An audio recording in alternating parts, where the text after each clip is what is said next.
لله نحمده ونستعينه ونستغفره ونؤمن به ونتوكل عليه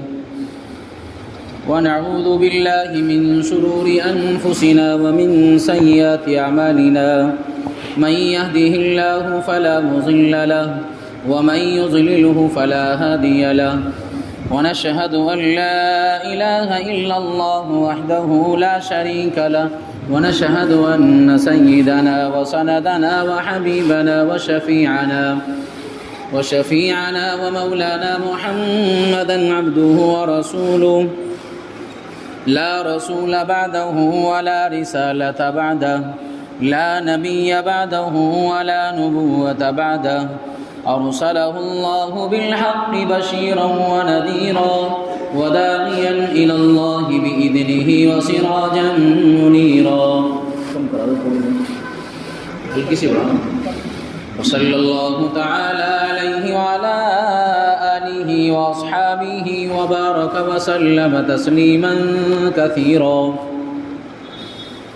أما بعد فأعوذ بالله من الشيطان الرجيم بسم الله الرحمن الرحيم ربنا وابعث فيهم رسولا منهم يتلو عليهم آياتك ويعلمهم الكتاب والحكمة ويزكيهم إنك أنت العزيز الحكيم وقال تعالى ألم تر كيف فعل ربك بأصحاب الفيل ألم يجعل كيدهم في تضليل وأرسل عليهم طيرا أبابيل ترميهم بحجارة من سجيل فجعلهم كعصف مأكول صدق الله العظيم. وقال النبي صلى الله تعالى عليه وسلم لا يؤمن أحدكم حتى أكون أحب إليه من والده وولده والناس أجمعين أو كما قال صلى الله تعالى عليه وسلم. عزیزان گرامی قدر و معزز سامعین، گزشتہ جمعے سیرت النبی صلی اللہ تعالیٰ علیہ وسلم کے عنوان پر گفتگو شروع ہوئی تھی. قرآن کریم کی وہی آیت جو گزشتہ جمعے میں آپ حضرات کے سامنے پیش کی گئی تھی، اسی آیت کو دوبارہ میں نے تلاوت کی ہے، اور ساتھ ساتھ خطبے میں قرآن کریم کی ایک چھوٹی سی پوری سورت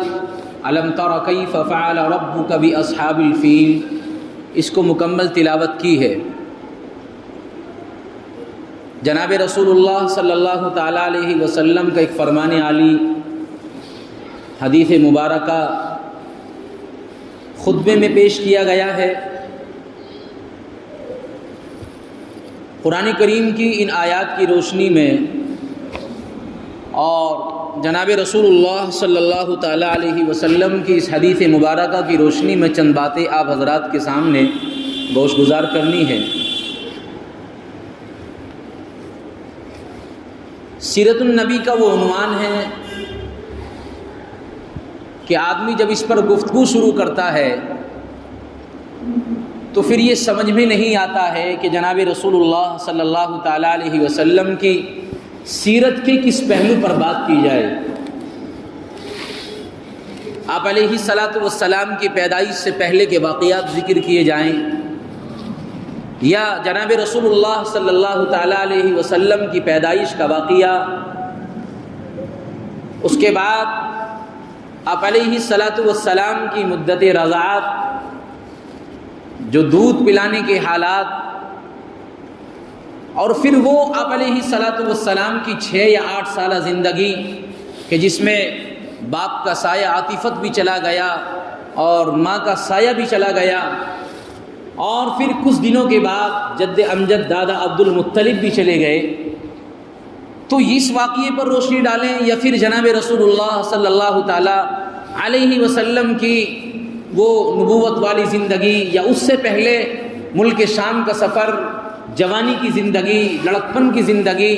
اور اس کے بعد نبی پاک علیہ الصلاۃ والسلام کی مکے کی زندگی، مدینے کی زندگی۔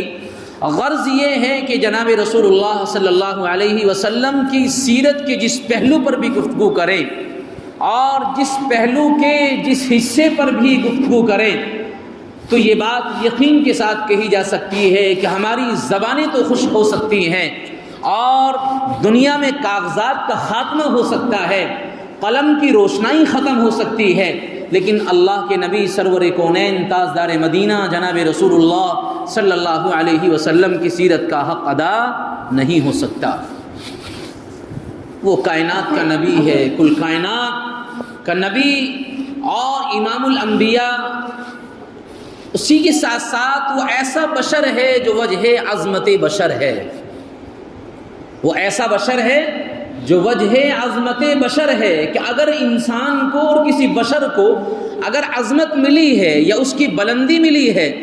تو وہ ملی ہی جناب رسول اللہ صلی اللہ علیہ وسلم کی وجہ سے ہے۔ تو سیرت کا عنوان ہم نے گزشتہ جمعے شروع کیا اور گزشتہ جمعے میں چند تمہیدی باتیں آپ حضرات کے سامنے رکھی گئی۔ اس جمعے کے لیے میں نے وعدہ کیا تھا کہ آپ علیہ الصلاۃ والسلام کی ولادت سے پہلے کچھ واقعات رونما ہوئے ہیں،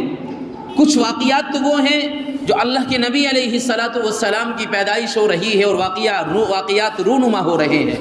جیسے قیصر و کسریٰ کے جو ہے کنگھوں کا زمین پر گر جانا، اور اس کے علاوہ اور بہت سارے واقعات ہیں جو آپ علیہ الصلاۃ والسلام کی پیدائش کے وقت وہ وجود میں آئے ہیں اور رونما ہوئے ہیں۔ لیکن کچھ واقعات ایسے ہیں جو جناب رسول اللہ صلی اللہ علیہ وسلم کی پیدائش سے پہلے پیش آیا ہے، اس کو محدثین نے معجزہ کہا ہے، لیکن ساتھ ساتھ یہ وضاحت کری ہے کہ معجزہ اس کو کہا جاتا ہے جو خرق عادت میں ایک الگ طور پر پیش آئے، اور معجزے کی جو وجہ ہوتی ہے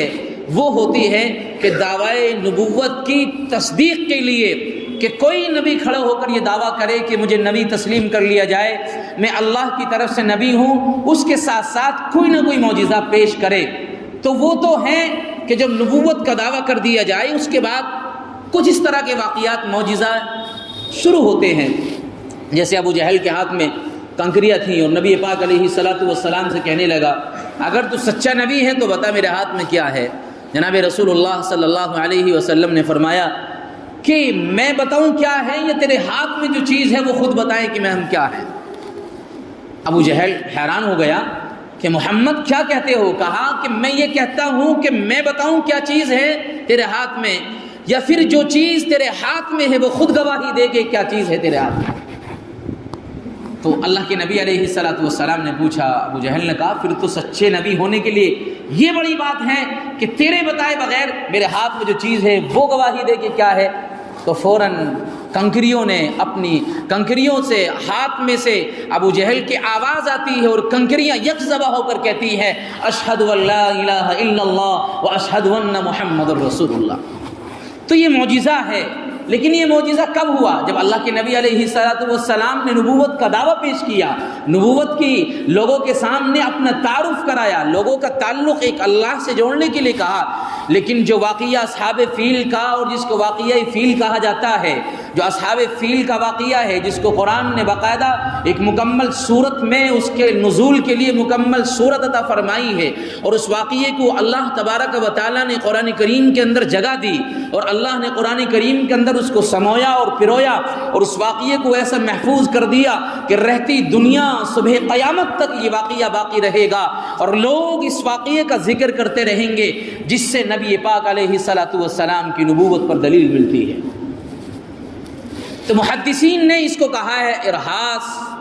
کہ کچھ ایسے واقعات ہوتے ہیں جو اللہ کے نبی علیہ الصلاۃ والسلام یا انبیاء کی پیدائش سے پہلے ہوتے ہیں۔ تو اللہ کے نبی علیہ الصلاۃ والسلام کی پیدائش سے پہلے جہاں اور کچھ واقعات رونما ہوئے ہیں، اس میں سے ایک بڑا واقعہ اصحاب فیل کا بھی واقعہ ہے، اور یہ اس وقت کا ہے جب مکے کی سرزمین پر جاہلیت عام ہو گئی تھی، اور سرزمین مکہ میں جہالت کا دورہ تھا، کمزوروں پر ظلم کیا جاتا تھا، اور اسی طرح عورتوں کے ساتھ ناانصافیاں کی جاتی تھی، مزدوروں کی مزدوری دینے میں ذرا ڈھیل برتی جاتی تھی۔ یعنی اس وقت مکے کی سرزمین ایسی تھی کہ کوئی جہالت کا کام یا کوئی ایسا غلط کام نہیں بچا ہوا تھا جو اس سرزمین کے لوگوں میں مکے کی سرزمین پر موجود نہیں تھا۔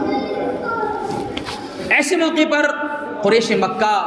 اور مکے کی سرزمین پر رہنے والوں کو ایک ذرا آس ہونے لگی کہ آخر کوئی ایسا آئے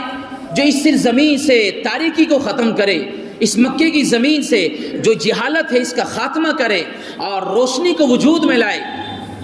قریش مکہ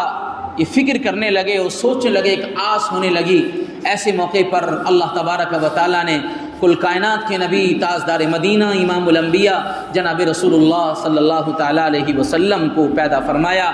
اور قریش مکہ کی جو ایک آس تھی، جو ایک تمنا تھی، اور ان کے دلوں میں جو ایک آس لگی ہوئی تھی کہ کوئی آئے جو اس سرزمین مکہ سے جہالت کو ختم کر دے، اللہ تبارک و تعالیٰ نے وہ سارے کام آپ کے اور ہمارے سچے آقا جناب رسول اللہ صلی اللہ علیہ وسلم سے کرائے۔ اور یہ کیا تھا؟ اللہ کے نبی علیہ الصلوۃ والسلام کو دنیا میں بھیجنا۔ یہ وہی ہے جو سیدنا ابراہیم علیہ الصلوۃ والسلام اور اسماعیل علیہ الصلوۃ والسلام کے خانہ کعبہ کی تعمیر کر رہے ہیں۔ باپ مستری بنا ہوا ہے سیدنا ابراہیم، اور بیٹا اسماعیل مزدور بنا ہوا ہے۔ یہ تاریخ میں سے سنہرے ابواب میں بات لکھی ہوئی ہے کہ انبیاؤں نے بھی اپنے ہاتھ سے تعمیر کی ہے، اور تعمیر کوئی چھوٹی موٹی چیز نہیں، کعبۃ اللہ تعمیر کر رہے ہیں۔ اور کون ہے؟ سیدنا ابراہیم علیہ الصلوۃ والسلام ہے، بیٹا مزدور سیدنا اسماعیل علیہ الصلوۃ والسلام ہے، مزدوری کر رہے ہیں، خانہ کعبہ کی تعمیر ہو رہی ہے، اور رب سے یہ دعا کر رہے ہیں، ربنا وابعث فیہم رسولا منہم یتلو علیہم آیاتک ویعلمہم الکتاب۔ اللہ سے دعا بھی کر رہے ہیں، مولا جس پیغمبر کو تجھے بھیجنا ہے اور جو آخری نبی بنا کر بھیجنا ہے، مولا کیا ہی اچھا ہو کہ میری ہی آل و اولاد میں اس پیغمبر کو بھیج دیا جائے۔ رب سے دعا کرتے ہیں۔ سیدنا ابراہیم علیہ الصلوۃ والسلام کی عمر جب 80-85 سال کے قریب پہنچی تو 2 دعائیں کری ہیں۔ ایک دعا بیٹا مانگے اللہ تبارک و تعالیٰ سے، رب ہب لی من الصالحین، اے مولا تو مجھے بیٹا عطا کر دے۔ رب کی طرف سے آواز آتی ہے، جبرائیل کہہ دو فبشرناہ بغلام حلیم۔ بیوی برابر میں کھڑی ہو کر ہنستی ہے اور سوچتی ہے، باپ اپنے شوہر کو، ابراہیم کو کیا ہو گیا، بانجھ ہو گئی ہوں، کوئی ذریعہ اور سبب نہیں ہے کوئی اولاد پیدا ہو جائے۔ ابراہیم تم رب سے دعا کرتے ہو۔ ابراہیم کہتے ہیں کوئی بات نہیں، رب سے مایوس نہیں ہویا جاتا۔ 90 سال کی عمر میں رب سے دعا ہو رہی ہے، رب ہب لی من الصالحین۔ رب کی طرف سے آواز آتی، ابراہیم مایوس مت ہو، تیری جھولی میں ہم سیدنا اسحاق یا اسماعیل کو ڈال دیں۔ تو ابراہیم علیہ السلام نے دعا کری، بیٹا مانگا۔ اور شاہ عطا اللہ شاہ بخاری رحمۃ اللہ علیہ کتنا عجیب انداز میں لکھتے ہیں کہ ابراہیم نے 2 دعائیں کری ہیں۔ ایک طرف بیٹا مانگا، بیٹے نے باپ کا ساتھ دیا، کعبۃ اللہ کی تعمیر کر رہا ہے، اور ایک طرف اللہ سے ابراہیم علیہ السلام نے کل کائنات کے سچے نبی کو مانگا۔ یعنی ایک طرف تو زمزم والے کو مانگا کہ جس کے پیروں کے تلے ایڑیوں کے مارنے کی وجہ سے زمزم کے چشمے ابلنے لگتے ہیں، اور ایک طرف سیدنا ابراہیم علیہ السلام حوض کوثر کے مالک کو مانگتا ہے، اور کوثر والے کو مانگتا ہے کہ جو حوض کوثر پر کھڑا ہو کر سب کا ہمارا انتظار کرے گا۔ تو زمزم والا مانگا، کوثر والا مانگا، اللہ نے زمزم والا بھی دیا اور کوثر والا بھی دیا۔ اور سیدنا ابراہیم علیہ السلام نے جو دعا کری، مولا ایسا پیغمبر جو تو بھیجے گا سب سے آخری نبی ہوگا، جو سارے نبیوں کا سردار ہوگا۔ ہاں رب مجھے معلوم ہے کہ بیت المقدس میں کھڑے ہونے کے بعد سارے انبیاء صف لگائے کھڑے ہوں گے کہ کوئی امامت کے لیے آئے، وہاں سیدنا ابراہیم، اسماعیل، موسیٰ، شعیب، ادریس سارے انبیاء موجود ہوں گے، لیکن مصلی خالی پڑا ہوا ہوگا، سب انتظار کر رہے ہوں گے کون ہے جو اس مصلی پر کھڑے ہو کر ہمیں نماز پڑھائے گا۔ جب ایک ہستی وجود میں آئے گی، وہ آپ کے اور ہمارے سچے آقا تاجدار مدینہ جناب رسول اللہ صلی اللہ علیہ وسلم۔ تو ابراہیم کہتے ہیں مولا اس آخری نبی کو میری امت میں بھیج دے، اس آخری نبی کو میری آل و اولاد میں پیدا کر دے، تجھے پیدا تو کرنا ہی ہے، میری اولاد میں پیدا کر دے۔ اللہ نے دعا کو قبول کیا اور سیدنا ابراہیم علیہ السلام اور اسماعیل علیہ السلام کا جو نسب نامہ اور آل و اولاد کا جو سلسلہ چلتا ہے، اسی نسب میں اور اسی آل و اولاد میں اللہ تبارک و تعالیٰ نے جناب رسول اللہ صلی اللہ علیہ وسلم کو پیدا فرمایا۔ تو کچھ نہیں، یہ سیدنا ابراہیم علیہ السلام کی دعا کا ثمرہ ہے۔ اور سیدنا حضرت شاہ اللہ شاہ بخاری کہتے ہیں ابراہیم تو نے بھی اللہ سے کیا مانگا ہے، تو نے ساری کائنات مانگ لی ہے، تو نے دنیا کی کوئی چیز نہیں چھوڑی جو اللہ سے نہ مانگ لی ہو۔ یعنی اللہ کے نبی کا دنیا میں آ جانا، یہ سارا نظام ہی اللہ نے اس لیے بنایا ہے کہ اللہ کو محمد رسول اللہ کو پیدا کرنا تھا۔ کہ محمد سے وفا تو نے تو ہم تیرے ہیں، کہ محمد سے وفا تو نے تو ہم تیرے ہیں، یہ جہاں چیز کیا ہے لوح و قلم تیرے ہیں۔ تو ہمارے حصے میں تو آقائے مدنی جناب رسول اللہ صلی اللہ علیہ وسلم آئے ہیں۔ اللہ کے نبی علیہ السلام 570 عیسوی میں عبد المطلب کے گھرانے میں پیدا ہو رہے ہیں۔ مورخین اور محدثین لکھتے ہیں کہ اسی سن میں 570 عیسوی میں ایک واقعہ رونما ہوا جس کو اصحاب فیل کے نام سے جانا جاتا ہے۔ قرآن نے اس کو پورے طور پر بیان کیا، الم تر کیف فعل ربک باصحاب الفیل۔ اس واقعے کی ذرا مختصراً تشریح سمجھیں اور واقعے کو سمجھتے چلیں۔ ملک یمن میں ملوک حمیر ایک جماعت تھی اور ایک قوم تھی، اس کا قبضہ تھا۔ ملک یمن میں ایک قوم تھی ملک حمیر، اس کا قبضہ تھا، اور بت پرست کے ساتھ ساتھ مشرک بھی تھے۔ لہذا انہوں نے جو اس وقت کے عیسائی تھے، جو ایک اللہ کو ماننے والے تھے، اس وقت کے عیسائی جو ملک یمن میں زندگی گزار رہے تھے اور وہ ایک اللہ کو ماننے والے تھے، اگرچہ بت پرست تھے، نصارہ تھے، لیکن مشرکوں کے مقابلے میں ایک اللہ کو مانتے تھے۔ لہذا ملک حمیر کا آخری بادشاہ ملک یمن میں صفایا کرنے کے لیے اس سارے کے سارے بت پرست عیسائی کو سب کا خاتمہ کرنا چاہتا تھا۔ مورخین نے لکھا ہے کہ آخری بادشاہ ملک حمیر کا جو تھا، اس بادشاہ نے ایک دن کیا کام کیا، لہذا ایک بڑی خندق کھدوائی جس کی بہت بڑی گہرائی تھی، اور اس میں تقریباً 20,000 عیسائیوں کو جو ایک اللہ کو ماننے والے تھے، 20,000 عیسائیوں کو اس کے اندر ڈال دیا اور آگ دہکائی، اور اس آگ کے اندر ڈالنے کے بعد اس ساری قوم کا خاتمہ کرنا چاہا۔ یہ خندق ہے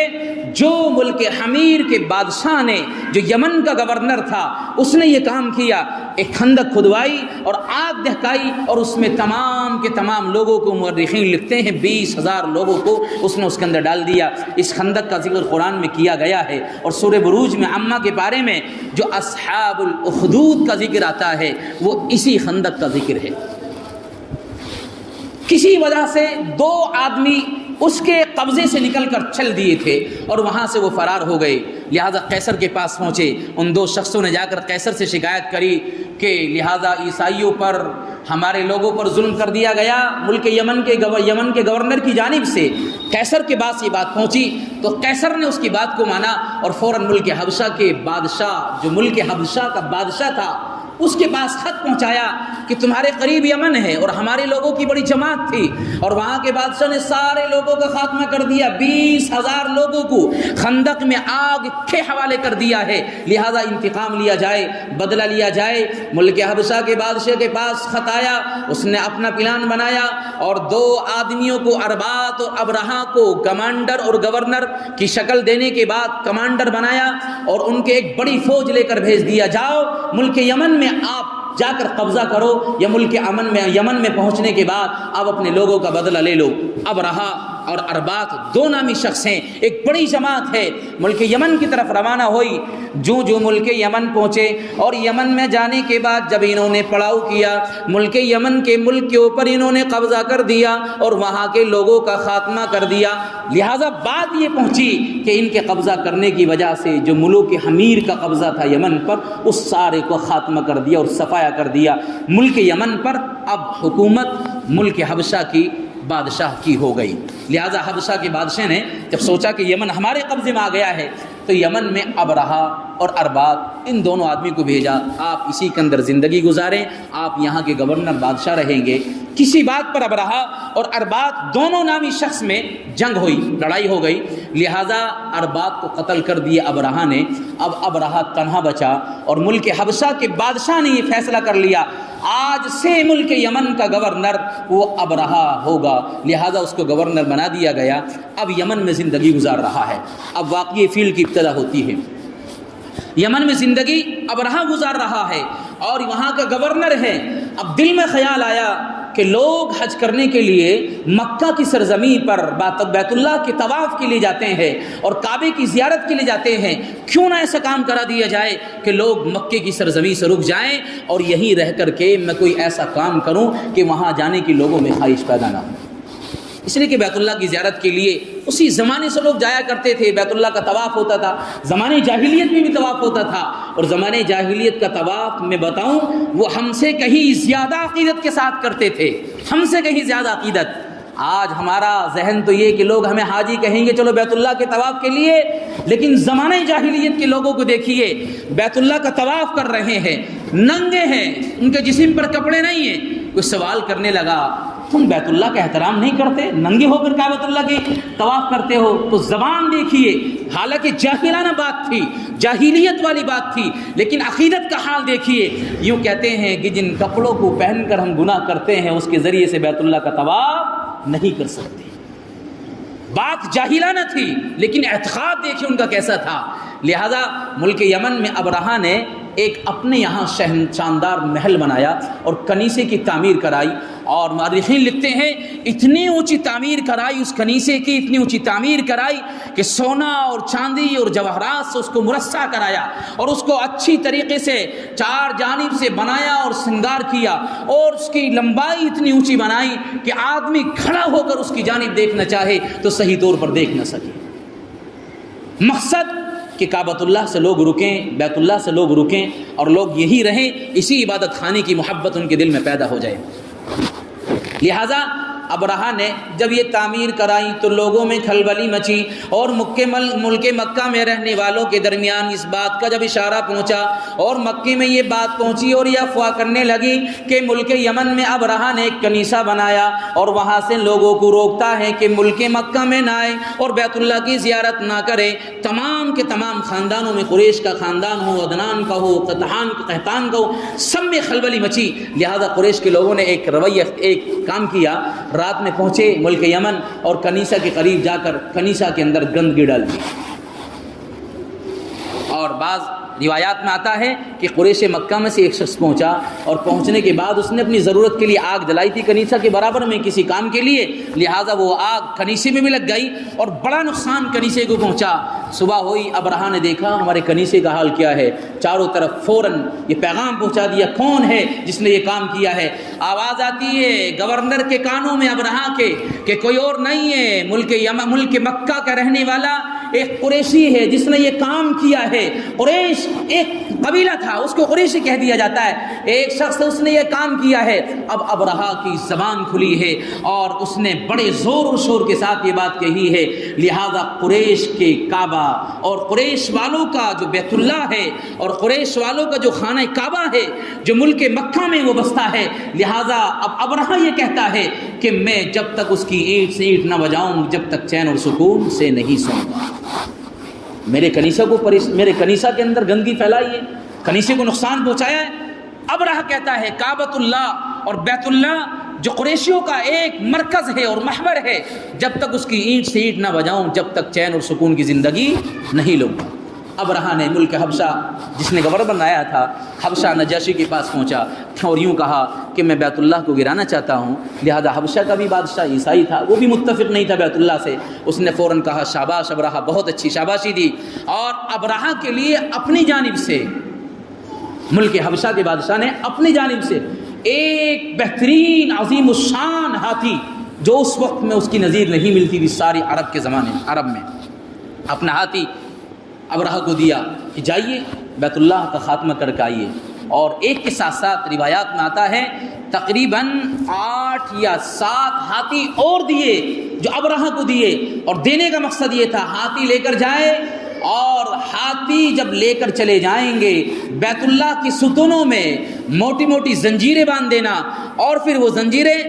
ہاتھیوں کے گلے میں ڈال دینا اور آپ ہاتھیوں کو ہکائیں گے تو فوراً معاذ اللہ بیت اللہ سارا زمین پر گر جائے گا۔ یہ تجویز بھی بتائی ہے ملک یمن کے گورنر ابرہا کو ملک حبشہ کے بادشاہ نے۔ اب یمن کا بادشاہ گورنر وہ ابرہا سارے اونٹ اور ایک بڑی تعداد کو لے کر چلتا ہے۔ اولاً تو یمن میں رہنے والے قبیلہ جو قریش سے تعلق رکھتا تھا اس نے یہی جو ہے اختلاف کیا اور اس سے جنگ کی، لہذا اللہ تبارک و تعالیٰ کو ابرہا کو چونکہ رسوا کرنا تھا تو یہاں جو ایک قبیلہ رہتا تھا یمن میں، جب ان کا جنگ ہوئی آپس میں، انہوں نے روکنا چاہا کہ بیت اللہ کو گرانے کے لیے نہ جائیے، بیت اللہ کو ڈھانے کے لیے نہ جائیے، لہٰذا ان میں لڑائی ہوئی اور لڑائی ہو جانے کے بعد ابرہا کے ذریعے سے اس قبیلے کا شکست دے دی گئی، اس قبیلے کا خاتمہ کر دیا۔ اللہ کو رسوا کرنا تھا۔ اب یہ ابرہا نامی اپنا پورا قافلہ لے کر زور و شور کے ساتھ عالیشانہ طور پر جا رہا ہے، اپنے پورے فخر کے ساتھ جا رہا ہے بیت اللہ کو گرانے کے لیے، بیت اللہ کو ڈھانے کے لیے۔ قرآن کہتا ہے الم تر کیف فعل ربک باصحاب الفیل، کیا دیکھا نہیں آپ نے اصحاب فیل کا کیا حال ہوا، کیا حال ہوا۔ اب یہ لے کر چل رہا ہے، راستے میں قبیلہ خثعم پڑا، وہاں کے لوگوں نے اس سے مقابلہ کیا، اس کا بھی خاتمہ کر دیا۔ اور راستے میں ایک قبیلہ اور پڑا طائف کے برابر میں، قبیلہ ثقیف، وہاں کا قبیلہ ثقیف کے لوگوں نے جب مقابلہ کرنا چاہا، طائف کا وہ علاقہ تھا، طائف والوں کو پہلے ہی پتہ لگ گیا کہ پیچھے کئی قافلوں کو شکست دے کر آیا ہے، تو یوں کہا کہ اگر ابرہا سیدھا چلا جائے اور ہمارے ملک پر حملہ نہ کرے تو ہم ابرہا سے لڑائی نہیں کریں گے، جنگ نہیں کر سکتے، لہٰذا ابرہا جہاں جانا چاہتا چلا جائے لیکن ملک طائف پر کوئی حملہ نہ کرے، ہمارے لوگوں پر بری نظر نہ ڈالے۔ اور یوں کہا طائف والوں نے ہم ایک اپنی جانب سے اس کو آدمی بھی دیں گے، ابوالغال اس کا نام لکھا ہے، اس شخص کو دیں گے اور وہ ان کو سکون کے ساتھ بیت اللہ کے قریب تک پہنچائے گا۔ طائف والوں نے بھی یہ کام کیا، اپنی جانب سے ایک شخص دے دیا۔ اب طائف والوں سے کہا کہ ہم آپ کے ساتھ لڑائی نہیں کر سکتے، ابرہا لے کر چل دیا ہے اپنے قافلے کو، اور بیچ میں جو قافلہ پڑا تھا قبیلہ ثقیف اور اس سے پہلے قبیلہ خثعم جو قبیلہ پڑا تھا، اس میں ایک شخص تھا نفیل بن حبیب اس کا نام لکھا ہے، اس کو ساتھ لے لیا تھا ابرہا نے۔ اب جا رہا ہے، اب جب مکہ کے قریب پہنچا، مکہ کی وادیوں میں پہنچا تو سب سے پہلے پڑاؤ وہاں ڈالا جہاں قریش والوں کے اونٹ چل رہے تھے۔ سب سے پہلے حملہ کیا اور حملہ کرنے کے بعد وہاں کے 200 اونٹ کو اپنے قبضے میں لے لیا، 200 اونٹ کو اپنے قبضے میں لے لیا۔ اور وہ 200 اونٹ تھے جد امجد حضرت عبد المطلب کے، 200 اونٹ تھے، لہٰذا انہوں نے اپنے قبضے میں لیا۔ اب قبضے میں لینے کے بعد اب اس نے آگے حملہ کرنا چاہا، آگے کی جانب یہ بڑا ہے، اپنے قافلے کو لے کر چلا ہے، اور وہ ہاتھی جو ملک حبشہ کے بادشاہ نے دیا تھا، جو اس کی نظیر پورے عرب میں نہیں ملتی تھی، بڑا عالیشان ہاتھی تھا جس کا نام محمود لکھا ہے، اس ہاتھی کو سب سے آگے لے جایا جا رہا ہے اور اس کے پیچھے ایک لمبی قطار ہاتھیوں کی ہے اور پورا قافلہ ہے۔ کہاں جا رہے ہیں؟ معاذ اللہ، اللہ کے گھر کو گرانے کے لیے جا رہے ہیں، بیت اللہ کو ڈھانے کے لیے جا رہے ہیں، لیکن جس کی رب حفاظت کرے اس کو کون گرا سکتا ہے، لہٰذا بھی چل رہے ہیں۔ آگے جانے کے بعد قافلے والوں کے اندر کھلبلی مچی اور مکے میں رہنے والے سارے عرب کے درمیان ایک عجیب سی کیفیت پیدا ہو گئی۔ اب وہاں کے بعد جو واقعہ سلسلہ شروع ہوتا ہے، وقت چونکہ ہو گیا ہے، انشاءاللہ آئندہ جو میں اس کو ہم بیان کریں گے، اس سے آگے کا جو واقعہ بچا ہوا ہے، ہم مضمون جو لے جا رہے ہیں اور عنوان جو شروع کرنا چاہتے ہیں وہ اللہ کے نبی علیہ الصلوۃ والسلام کی ولادت کے اوپر بات کریں گے۔ اس سے پہلے یہ ایک واقعہ تو بے شمار ہیں،